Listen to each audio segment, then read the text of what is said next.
السلام علیکم ورحمۃ اللہ وبرکاتہ۔ تمام دیکھنے والوں کا آج کی اس پوڈ کاسٹ میں استقبال ہے۔ آج کا یہ دن بڑا تاریخی دن ہے۔ ابھی چند گھنٹے پہلے ہم کانسٹیٹیوشن کلب سے یہاں پہنچے ہیں اور تقریباً 10 لاکھ سے زائد لوگ چند گھنٹوں میں ایک ایسی ڈیبیٹ آلریڈی دیکھ چکے ہیں کہ جس میں اس تصور کو واضح انداز سے ثابت کیا گیا ہے کہ خدا موجود ہے، ہمیشہ سے موجود ہے اور ہمیشہ موجود رہے گا۔ اور آج کی اس ڈیبیٹ سے یہ پتہ چل گیا ہے کہ ایتھیسٹک ورلڈ ویو دلائل کے معاملے میں کتنا بینکرپٹ ہوتا ہے۔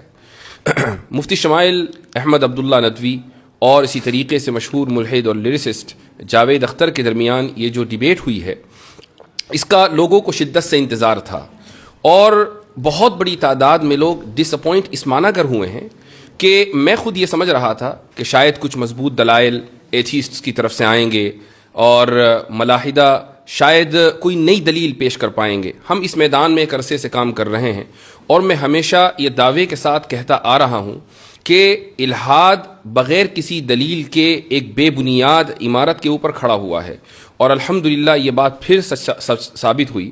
اسی طریقے سے ایک اور بات جو میں اکثر و بیشتر کہتا ہوں اور شاید لوگوں نے یہ بات کہتے ہوئے مجھے سنا ہوگا کہ تقریباً 70 to 80% کیسز میں الحاد کی وجہ مینٹل ٹراما ہوتی ہے، اور شاید یہی وجہ جاوید اختر صاحب کے تعلق سے بھی کہی جا سکتی ہے، اور اس کی ایک وجہ ہے۔ یہ کوئی انہوں نے ڈھکی چھپی بات نہیں کہی ہے، اس لیے اس کو ریویل کرنے میں کوئی حرج محسوس نہیں کرتا ہوں۔ ڈیبیٹ سے پہلے جب ہماری جاوید صاحب سے ملاقات ہوئی تو انہوں نے ہم سے یہ کہا کہ بھائی مجھے آپ اس بات پہ قائل کر دیں کہ 8 سال کی عمر سے لے کر آگے تک جو میں نے مختلف مصیبتیں جھیلی ہیں تو کیا خدا مجھے ریکمپنسیٹ کرے گا یا نہیں کرے گا۔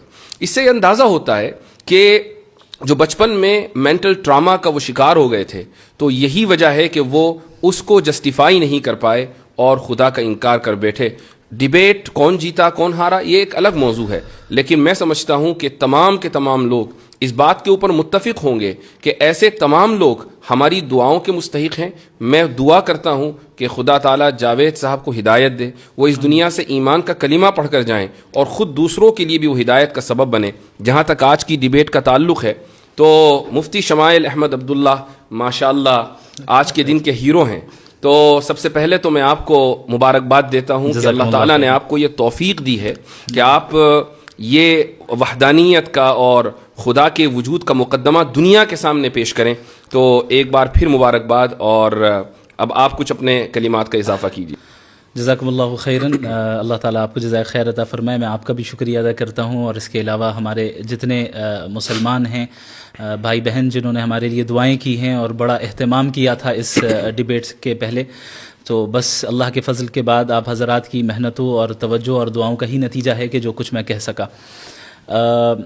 یہ بات آپ نے بالکل صحیح کہی کہ ہم نے ایکسپیکٹ نہیں کیا تھا کہ جناب جاوید اختر صاحب وہی باتیں کریں گے جو اکثر کرتے آئیں، بلکہ ہم نے یہ سوچا تھا کہ شاید کوئی اکیڈمک انداز میں ڈسکشن ہوگی، اور میں نے تو یہ ارادہ کیا ہوا تھا کہ کئی سارے آرگیومنٹس میں وہاں پہ پیش کروں گا، صرف آرگیومنٹ آف کنٹینجنسی نہیں، لیکن انہیں کنٹینجنسی ہی سمجھ میں نہیں آ رہی تھی تو اسے سمجھانے میں ہی جو ہے 2 گھنٹے گزر گئے۔ تو الحمدللہ بہرحال جو ہوا اللہ کا فضل رہا، اور اللہ کا فضل ہے کہ حق بات سامنے واضح آ گئی، اور اللہ سے دعا گو ہوں کہ اللہ انہیں بھی ہدایت دے۔ ماشاءاللہ اس ڈیبیٹ سے کئی ساری ایسی چیزیں ہیں یا نتائج ہیں کہ جن کو بڑا خوش آئند کہا جا سکتا ہے۔ مثلا ایک بات تو یہی کہ بڑے مضبوط انداز سے الحاد کے خلاف یہ مقدمہ قائم ہوا ہے۔ دوسرا جو اس کا بڑا پازیٹیو نتیجہ نکلا ہے وہ یہ کہ شاید ابھی تک لوگ یہ سمجھتے آ رہے تھے کہ یہ جو ٹی وی ڈیبیٹ کے اوپر پیڈ مولانا سو کالڈ مولانا جاتے ہیں جن کا کام سوائے چیخنے چلانے کی کچھ نہیں ہوتا، اور ان کو ٹی آر پی اس لیے چونکہ چینلوں کو ٹی آر پی چاہیے تو کچھ 5,000 کا تھیلا ان کو پکڑا دیا جاتا ہے کہ تم چیخو بندروں کی طرح۔ تو یہ جو پرسیپشن ہے یہ ختم ہوا ہے، اور اس کو بہت پہلے ختم ہونا تھا، لیکن اس ڈیبیٹ نے تو ماشاءاللہ وہ کام کیا ہے کہ اس کا اندازہ لگانا مشکل ہے۔ جی بالکل صحیح فرمایا آپ نے۔ بالخصوص ہمارے جو اس وقت ملک کے حالات ہیں، ان حالات میں اس طرح 2 الگ الگ ورلڈ ویو کے لوگوں کا بیٹھ کر رسپیکٹفل انداز میں، اکیڈمک انداز میں ایک دوسرے کے ساتھ گفتگو کرنے کی کوشش کرنا، یہ میں سمجھتا ہوں یہ خود میں ایک مائل سٹون ہے، اور اس کے ذریعے سے انشاءاللہ آگے بھی راستے ہموار ہوں گے کہ ہم اگر ڈیفرنٹ ورلڈ ویو سے تعلق رکھنے والے ہیں تو وائلنس کی ضرورت نہیں ہے, بلکہ ساتھ میں بیٹھ جائیں, چائے پی لیں اور ساتھ میں ایک دوسرے کے ساتھ ڈسکس کر لیں. آپ کو سمجھ میں آئے تو قبول کریں, نہ سمجھ میں آئے تو نہ قبول کریں. یہ بہت اچھی ابتدا ہوئی ہے. ایک جرنلسٹ نے ڈیبیٹ کے بعد مجھ سے آ کر یہ پوچھا کہ یہ جو ڈیبیٹ ہوئی ہے اس کا آپ کیا فائدہ دیکھتے ہیں؟ تو میں نے اس سے یہ کہا کہ کم سے کم انڈیا میں یہ پیغام بڑی مضبوطی کے ساتھ گیا ہے کہ اکیڈمک ماحول میں ان سینسٹیو موضوعات کے اوپر گفتگو ہو سکتی ہے. تو اس نے بڑی شاکنگ بات کہی مجھ سے. اس نے کہا انڈیا کا کیا مطلب, ساری دنیا میں ایسا ہی ہے, ڈیبیٹ ان موضوعات پر ہوتی نہیں ہے. میں نے کہا نہیں, آپ غلط ہیں. یورپ میں, امریکہ میں, دنیا کے اکثر ممالک میں ان موضوعات کے اوپر ڈیبیٹس ہوتی ہیں, بڑے ہی اکیڈمک ماحول میں گفتگو ہوتی ہے, دونوں طرف سے دلائل آتے ہیں, اور الحمدللہ ہم حق کا جو مقدمہ ہے وہ بڑے واضح انداز سے پیش کرتے ہیں. ایک جرنلسٹ نے مجھ سے بھی کچھ اسی طرح کا سوال پوچھا تھا. اس نے کہا کہ باقی چیزوں کو چھوڑ کر ڈز گاڈ ایگزسٹ پر ہی کیوں بات ہوئی؟ تو ہم نے کہا کہ بھائی ہمارے نزدیک گاڈ کا ایگزسٹنس جو ہے وہ در حقیقت سب سے بڑا مسئلہ ہے, اور گاڈ پر ایمان لانا یہ سب سے بڑا مسئلہ ہے, چونکہ باقی ساری چیزیں سیکنڈری درجے کی چیز ہے. ہمارے لیے ہم اس دنیا میں آئے ہیں, ہماری زندگی کا پرپس جو ہے وہ اللہ کو راضی کرنا ہے, اللہ کی اطاعت کرنا ہے. تو یہ سوال دراصل اس بنیاد پر مبنی ہے کہ آپ اس چیز کو ایک سیکنڈری اور پرائیویٹ چیز سمجھ رہے ہیں, اور سمجھ رہے ہیں کہ اس کی کوئی خاص اہمیت نہیں ہے, آپ کو صرف مادی اور مٹیریلسٹک جو ہے ترقی کرنی ہے. یہی ورلڈ ویو دراصل جو ہے مغربی دنیا نے دیا ہے کہ کس طریقے سے لوگوں کو مٹیریلزم میں مبتلا کر دیا جائے. اور الحمدللہ اللہ نے چاہا تو یہ ایک بہت بڑا سبب بنے گا کہ لوگوں کو حق ان تک پہنچے اور سمجھیں کہ ہم اس دنیا میں کیوں آئے ہیں اور ہماری زندگی کا اصل مقصد کیا ہے. ضرور, ماشاء اللہ.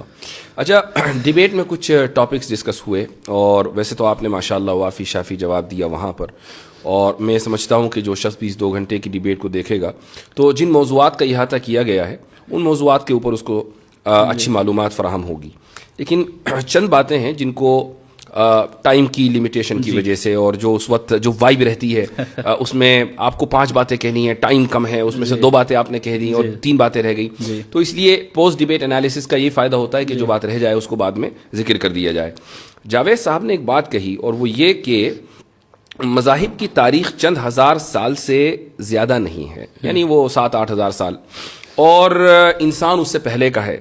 اور یہ جو مذاہب شروع کیے ہیں یہ تعلیم یافتہ لوگوں نے کیے ہیں, لیکن ساتھ میں انہوں نے جو اس کا ایک چیز ایڈ کی ہے وہ یہ کہ مذہب ایک عرصے تک رہا اور اس کے بعد وہ ختم ہو گیا, پھر دوسرا مذہب آیا, پھر تیسرا مذہب آیا. اس سے یہ پتہ چلتا ہے کہ خدا فانی ہے. جی اصل میں ان کی پوری توجہ ٹاپک سے ہٹ کے ریلیجن, چونکہ اکثر وہ ریلیجنس پر ہی بات کرتے آئیں, اور مجھے لگتا ہے کہ گاڈ کے ایگزسٹنس پہ شاید ان کی پہلی ڈیبیٹ ہے, مجھے نہیں نظر آئی.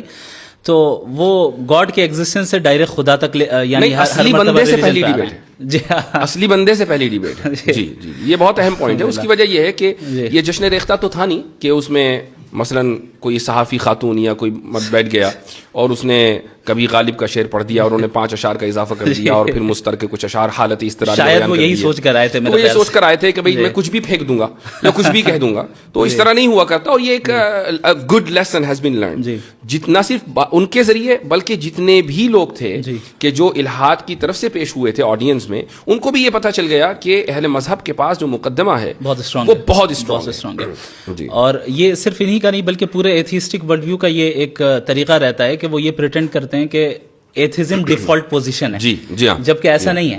اگر ہم تاریخ میں دیکھیں تو جو بہت سب سے پہلا جو ملتا ہے ایتھیسٹ یا ایتھیسٹک فلسفی جو ملتی ہے, اگر ہم ہندوستان سے ہی لیں تو تقریباً وہ میرے خیال سے 500 سے 600 بیفور کامن ایرا ہے, اور اس سے پہلے بھی مذاہب کے ہمارے پاس یعنی ٹیسٹیمنیز موجود ہیں, آثار ظاہر ہوئے ہیں, اور پتہ چلا ہے کہ ان سیولائزیشنز کے ہاں اس سے پہلے سے خدا کا تصور موجود تھا. بلکہ ہر مذہب میں اگر خدا کا تصور ہے, صحیح یا غلط اس سے قطع نظر, تو اس کا مطلب تو یہ ہوا کہ جب سے مذاہب ہیں تب سے انسانیت اس بات کے اوپر متفق ہے کہ خدا ہے.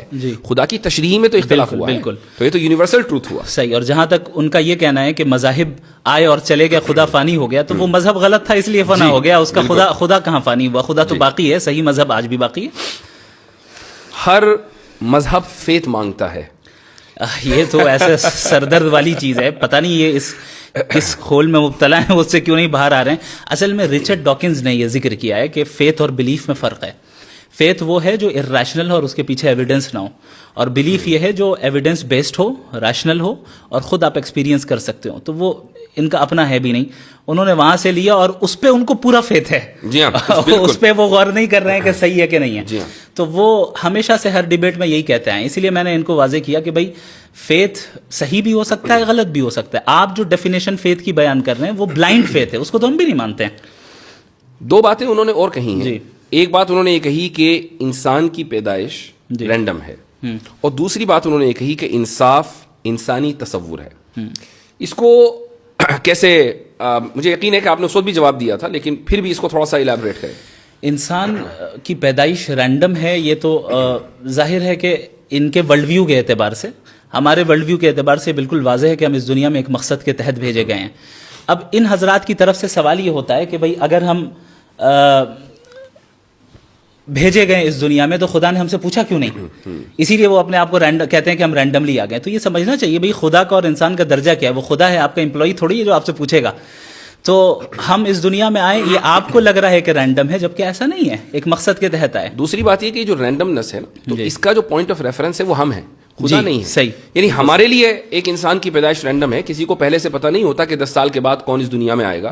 ہمیں ایسا لگتا ہے کہ رینڈملی کوئی انسان آ گیا, لیکن خدا کے لیک آف انفارمیشن. ایگزیکٹلی. تو یہ تو آرگیومنٹ فرام اگنورینس ہے. آرگیومنٹ فرام اگنورینس ہے.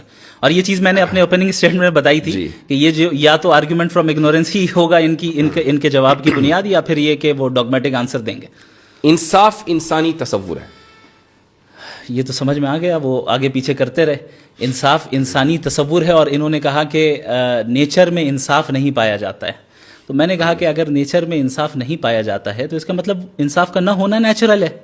تو آپ کیوں اسٹرائیو کر رہے ہیں انسان کو لانے کے لیے, انصاف کو لانے کے لیے؟ اور انصاف اگر لوگوں کا بنایا ہوا ہے تو پھر مسئلہ وہی آبجیکٹو اور سبجیکٹو والا آتا ہے کہ آپ کیسے ڈیسائیڈ کریں گے کہ انصاف اچھی چیز ہے یا بری چیز ہے. آپ کے نزدیک انصاف اس لیے اچھی چیز ہے چونکہ سوشل کنسنسس ہے. تو سوشل کنسنسس تو ایسی چیز ہے جو ہر زمانے میں یعنی ہر 50 سال 100 سال میں چینج ہو جائے, اس کی تو کوئی گارنٹی نہیں ہے. جبکہ انصاف ایک ایسی چیز ہے جو کہ آبجیکٹیولی مورلی ٹرو ہے, اور جو چیز آبجیکٹیولی مورلی ٹرو ہو, ظاہر ہے کہ اس کے لیے کوئی ایسا فاؤنڈیشن اور اسٹرانگ فاؤنڈیشن چاہیے جو سوشل کنسنسس سے یا پرسنل پریفرنس سے چینج نہ ہو, بلکہ اکراس اسپیس اینڈ ٹائم یکساں رہیں, سیم رہیں. انصاف نیچر میں موجود نہیں ہے اور انسانی تصور ہے, یہ دراصل خدا کے وجود کی دلیل ہے. وہ اس طریقے سے کہ اگر انصاف across the natural world exist کرتا, جانوروں میں ہوتا, شیر پرندوں میں ہوتا اور پتھروں میں ہوتا, تو آپ یہ کہہ سکتے تھے کہ بھئی دنیا, انسان اس دنیا کا حصہ ہے تو اس میں بھی ہے, لیکن کہیں نہیں ہے, انسان میں ہے اور انسان ہی مکلف ہے. تو اس سے یہ ثابت ہوا نا کہ یہ بائی ڈیزائن ہے, بائی ایوولوشن نہیں ہے. صحیح. تو یہ ایک بہت مضبوط دلیل ہے جو وہ ہمیں ہمارے ہاتھ میں پکڑا رہے ہیں کہ یہ دلیل آپ میرے خلاف دے دیں. اچھا, ایک اور جو مسکنسیپشن ہے ایتھیسٹ کا, میرے خیال سے اس کو کلیئر کرنا بہت ضروری ہے, اور وہ یہ ہے, اور مجھے اس کا اندازہ ہے کہ اس وقت اس کو کلیئر نہیں کیا جا سکتا تھا چونکہ ہماری جو ڈیبیٹ ہے وہ ایگزسٹنس آف گاڈ پر ہے یا تھی, وہ مذہب کے اوپر نہیں تھی. اور یہ جو مسکنسیپشن ہے وہ یہ ہے کہ اہل مذاہب کے یہاں سوال کو ڈسکریج کیا جاتا ہے, کہا جاتا ہے کہ سوال مت کرو, اور جو لوگ سوال کرتے ہیں وہ ترقی کر کے کہاں تک پہنچ گئے, اور جن لوگوں نے سوال کو ڈسکریج کیا وہ آج کہاں پڑے ہوئے ہیں. تو یہ جو مسکنسیپشن ہے اس کو ذرا کلیئر کیجیے. میں نے وہاں پر یہ بات کہی تھی کہ مذاہب اور ظاہر ہے بالخصوص اسلام سوال کرنے سے ڈسکریج نہیں کرتا ہے, ہاں بیجا سوال کرنے سے ڈسکریج کرتا ہے. تو صحیح سوال اور غلط سوال, کہاں سوال کرنا چاہیے کہاں نہیں کرنا چاہیے, یہ دراصل فرق ملحوظ رکھنا چاہیے. اب ایک انسان اللہ سے بیجا سوالات کریں جیسے کہ وہ کرتے آئے, ولیعذ باللہ ان کے الفاظ ہیں کہ اگر وہ ہے تو پھر اس کی کیا مجال ہوگی, میں پوچھوں گا اور یہ کروں گا, تو ظاہر ہے یہ بیجا چیزیں ہیں. تو یہاں پر آپ کو سوال کرنے کی اجازت نہیں ہوگی, چونکہ جب آپ نے گاڈ کے ایگزسٹنس کو تسلیم کر لیا تو آپ نے اس کی اتھارٹی کو مان لیا ہے. اب جس کی اتھارٹی کو آپ نے تسلیم کر لیا ہے تو اب اس سے سوال نہیں ہوگا. ہاں لیکن اس اتھارٹی کو تسلیم کرنے کی تلاش میں جب تک آپ اس راستے میں ہیں, ظاہر ہے سوال کرنا, اسی لیے قرآن کہتا ہے فَاسْأَلُوا أَهْلَ الذِّكْرِ إِن كُنتُمْ لَا تَعْلَمُونَ, کہ تم علماء سے سوال کرو, اہل علم سے سوال کرو, جاننے والوں سے سوال کرو اگر تمہارے پاس علم نہیں ہے. تو یہ بھی دراصل ایک ڈوگمیٹک آرگیومنٹ ہے جو ایتھیسٹک دنیا کی طرف سے اٹھایا جاتا ہے کہ مذہب تو سپریس کرتے ہیں. اچھا, ایسا ہو سکتا ہے کہ ماضی میں بہت سے مذاہب ایسے گزرے ہوں اور ابھی بھی ایسے مذاہب ہوں جو ان چیزوں کو ڈسکریج کرتے ہوں, لیکن اگر ظاہر ہے اگر وہ کرتے ہیں تو ہم تو اسے سپورٹ نہیں کرتے. ہم تو جو اس مذہب کے قائل ہیں جو صحیح مذہب ہے. جو میں نے ابھی کہا کہ اس وقت یہ اس سوال کا جواب اس طریقے سے دینا ممکن نہیں تھا چونکہ ڈیبیٹ ریلیجن پر نہیں ہے, ورنہ قرآن کریم نے واضح طور سے کہہ دیا کہ لا تسألوا عن اشیاء ان تبد لکم تسؤکم. یہ ان تبد لکم تسؤکم کا جو اضافہ ہے وہ خود بتا رہا ہے کہ مطلق سوال سے منع نہیں کیا جا رہا ہے, بلکہ ایسے بیجا سوالات سے منع کیا جا رہا ہے جو نقصان دہ ہیں, وہ خود آپ کے لیے نقصان دہ ہیں. تو یہ جو ان لوگوں کی طرف سے ایک مسکنسیپشن پھیلایا جاتا ہے اس کو ٹھیک کرنا بہت ضروری تھا. اسی طریقے سے اگر آپ ہماری ہسٹری کو دیکھیں, خدا کی ذات اور خدا کی صفات کے تعلق سے میں سمجھتا ہوں کہ جتنا ڈسکشن ماضی میں ہو چکا ہے بالکل ابتدائی دور میں معتزلہ کے دور میں اور اس کے بعد, تو وہ پورا کا پورا رچ ٹریڈیشن اور کلچر یا کہہ لیں کہ پورا لٹریچر وہ آج بھی ہمارے پاس موجود ہے. اور بہت سے کریکولمز میں جو اسلامک ٹیچنگ کے اسلامک اسٹڈیز کے کریکولمز ہیں ان میں پڑھایا جاتا ہے. آپ دیکھیں کہ معتزلہ نے سب سے پہلے صفات کا انکار کیا. کیا آپ یہ کہہ سکتے ہیں کہ بھائی آج کوئی ایسا کر کے دکھا دے؟ بھائی معتزلہ نے اللہ تعالیٰ کی ذات کو صفات سے ڈیٹیچ کر دیا اور کہا کہ اس کی کوئی صفت نہیں ہے, تو کیا ان کی گردنیں مار دی گئیں یا یہ کہا گیا کہ تمہیں سوال کرنے کا حق نہیں ہے؟ تو یہ ایک بہت ہی بڑا دھوکہ ہے کہ جو ان لوگوں کی طرف سے پھیلایا جاتا ہے. جی ہاں, ایک بڑا بچکانہ سوال آیا اور میں تو بہت زیادہ حیرت زدہ رہ گیا, اور یہ حیرت کی وجہ یہ رہی کہ جب میں نے اس موضوع کے اوپر کام کرنا شروع کیا آن لائن اور سوشل میڈیا کے اوپر میں آیا, تو بالکل ابتدائی دنوں میں غالباً یہ بات ہے 2016 یا 17 کی, تو اس وقت جو بہت لو آئی کیو قسم کے اسلامو فوبز ہوا کرتے تھے وہ آ کے یہ سوال کیا کرتے تھے کہ قرآن میں ڈائناسور کا تذکرہ کیوں نہیں ہے. بڑے تعجب کی بات ہے. میں حیرت زدہ رہ گیا کہ جاوید صاحب ابھی تک ایوالو کیوں نہیں کر پائے اکیڈمیکلی. اصل میں اب تک وہ رسل کو ہی پڑھ رہے ہیں. وہ اب تک رسل تو کو ہی پڑھ رہے ہیں. جی ہاں, تو آپ کا جو جواب تھا وہ بڑا زبردست تھا ماشاء اللہ, کہ قرآن ہدایت کے لیے ہے, وہ جیوگرافی یا زوالوجی یا اس طرح کے مضامین کو کور کرنے کے لیے نہیں ہے. کچھ چیزوں کا اس میں مظاہر فطرت کے تحت تذکر آ گیا, وہ بات الگ ہے. اچھا, اب آ جاتے ہیں ہم اس عظیم الشان لفظ کی طرف کہ جس کو ہمارے جاوید صاحب آخر تک سمجھ نہیں پائے. کنٹینجنسی. جی ہاں, کنٹینجنسی. کہیں میں نے وارن کر رہا ہوں کہ کہیں لوگ جاوید صاحب کی چڑ نہ رکھ دیں کنٹینجنسی, ان کے ہاں نیچے جا کے ٹویٹر کے اوپر یہ لفظ ٹائپ نہ کرنے لگیں. یعنی میں انکریج نہیں کر رہا ہوں, please don't take me wrong, لیکن ایسا ہو سکتا ہے. اس کی وجہ یہ ہے کہ یعنی ایک بہت ہی معمولی آرگیومنٹ, معمولی ان دا سینس کہ تمام داعین جو اس میدان میں کام کر رہے ہیں, جتنے بھی دعات ہیں یا جو ڈیبیٹس کرتے ہیں, جن کو ان موضوعات سے دلچسپی ہے, چاہے وہ اس طرف کے ہوں یا اس طرف کے, یعنی وہ مسلمان ہو یا غیر مسلم ہو, وہ آرگیومنٹ آف کنٹینجنسی سے واقف ہیں. جی, آپ ایک نہ بڑا چہرہ ہیں الہاد کا اس ملک میں, اور آپ ڈیبیٹ کرنے کے لیے آئے ہیں اور نیشنل پلیٹ فارم کے اوپر ڈیبیٹ کرنے کے لیے آئے ہیں. راجدھانی سے وہ میں ڈیبیٹ ہو رہی ہے اور آپ یہ نہیں سمجھ پا رہے ہیں کہ آرگیومنٹ آف کنٹینجنسی ہوتا کیا ہے. اور جبکہ ایکسپلین کیا گیا کئی مرتبہ اردو میں بھی اور ہر طریقے سے, آپ نے بھی کھڑے ہو کر سوال کیا ان سے اور انفینٹ ریگریس کو سمجھانے کی کوشش کی, لیکن اس کے بعد بھی نہیں سمجھ سکے. بڑا تعجب ہے. میں سمجھتا ہوں کہ اب جس عمر میں وہ پہنچ گئے ہیں, جیسے اب ظاہر ہے ایتھیسٹک ورلڈ ویو الگ ہے, ہمارے ورلڈ ویو میں جب اس عمر کے میں کوئی پہنچ جائے اور دیندار ہوں تو ہم پھر ان کو کہتے ہیں کہ گوشہ نشینی اختیار کرتے ہیں وہ حضرات اور دعا کرتے ہیں, ان سے دعا کی درخواست کرتے ہیں. اب انہیں اپنے ورلڈ ویو میں گوشہ نشین بن جانا چاہیے. اب جو ہے وہ ان چیزوں میں نہیں پڑنا چاہیے, بلکہ توجہ دیں اور کوشش کریں کہ بھئی کیا بات ہے, حقیقت کو تلاش کرنے کی کوشش کریں, اپنے حد تک رکھیں.